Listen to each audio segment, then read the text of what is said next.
আলেম ওলামাদের সামনে বলছি, আমি একটা কথা ভুল বলে উনি টাইনে ধরবে আমার পাশ থেকে যে আজাদ ভাই আপনি কি বলতেছেন এটা।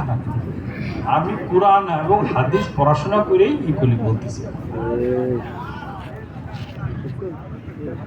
তো ভাই লা ইলাহা ইল্লাল্লাহ কার মধ্যে আসবে?